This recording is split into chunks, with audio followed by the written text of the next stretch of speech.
বজ্রপাতে মৃত্যুর বিরাম নেই জেলায়। ফের বৃষ্টির ঘনঘটায় প্রাণ গেল 1 বছর 40-এর যুবকের। বাঁকুড়া জেলার গঙ্গাজলঘাটি থানা এলাকার গোপীনাথপুর গ্রামের ঘটনা। স্থানীয় ও পুলিশ সূত্রে জানা গেছে, অন্যান্য দিনের মতো এদিনও কিছু গরু ও ছাগল নিয়ে মাঠে চড়াচ্ছিলেন এই গ্রামের বাসিন্দা বছর 40-এর যুবক তারাপদ বাউরি। এদিন দুপুরে মুষলধারে বৃষ্টি হচ্ছিল। আচমকা বজ্রপাত হলে মাঠেই লুটিয়ে পড়েন তারাপদ বাবু। গ্রামের বাসিন্দারা তড়িঘড়ি উদ্ধার করে অমরকানন গ্রামীণ হাসপাতালে নিয়ে গেলে চিকিৎসক তাকে মৃত বলে ঘোষণা করেন। ওই হয়েছিল, মাঠ দিয়ে গেছিল ছাগল নিয়ে মাঠ দেখতে, তারপর হঠাৎ করে ওই বজ্রঘাত সঙ্গে সঙ্গে জামা বুকিয়ে একদম ওইখানে সঙ্গে সঙ্গে ওইখানে ডেথ হয়ে গেছে। কোথায় হয়েছিল? এটা হয়েছিল বনশ্রী আর গোপীনাথপুরের মাঝখানে। হ্যাঁ। কি নাম? যে মারা যায় সে আমার দাদা তারাপদ বাউরি, আমি ওর মেজো ভাই বীরবল বাউরি। কখন হয়েছিল ঘটনাটা? ঘটনাটা ওই পৌনে দুটো এরকমই হবে। কিভাবে খবর পেলে?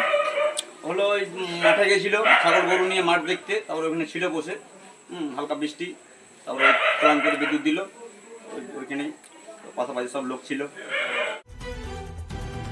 এই মর্মান্তিক মৃত্যুর খবর পেয়ে ছুটে আসেন গঙ্গাজলঘাটি পঞ্চায়েত সমিতির সহ সভাধিপতি নিমাই মাঝি, কৃষি কর্মাধ্যক্ষ পল্লব পান্ডে সহ অন্যান্যরা। তরতাজা যুবকের অকাল মৃত্যুতে গোপীনাথপুর গ্রাম জুড়ে নেমে এসেছে শোকের ছায়া।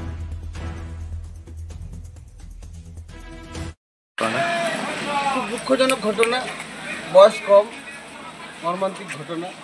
কিন্তু ভগবানের হাত, এ তো কারো ব্যক্তিগত হাত নয়। তো আমরা চেষ্টা করব তাদের পরিবারের পাশে যতটা পারি দাঁড়াবার চেষ্টা করব। কি জানলেন ঘটনা কখন হয়েছে বা কোথায় বাড়ি? ওর বাড়ি গোপীনাথপুর, বনশ্রী অঞ্চলে গোপীনাথপুর গ্রামে, বাউরিপাড়ার ছেলে তারাপদ বাউরির নাম। আনুমানিক পৌনে 2 নাগাদ এই ঘটনাটা ঘটে। তো যাই হোক, কিছু করার নেই, আমরা তাদের পরিবারের পাশে থাকার আশ্বাস দিই। প্রসঙ্গত, আগামীকাল বাঁকুড়া জেলায় কমলা সতর্কতা জারি করেছে হাওয়া অফিস। এছাড়া শনি ও রবিবার জুড়ে আছে হলুদ সতর্কতা জারি। তাই এই কদিন বৃষ্টির সময় খোলা মাঠ বা রাস্তা এড়িয়ে চলুন। বৃষ্টি ও বজ্রপাতের সময় নিরাপদ স্থানে আশ্রয় নিন, নিজেকে সুরক্ষিত রাখুন। পুরো রিপোর্ট বাঁকুড়া 24x7।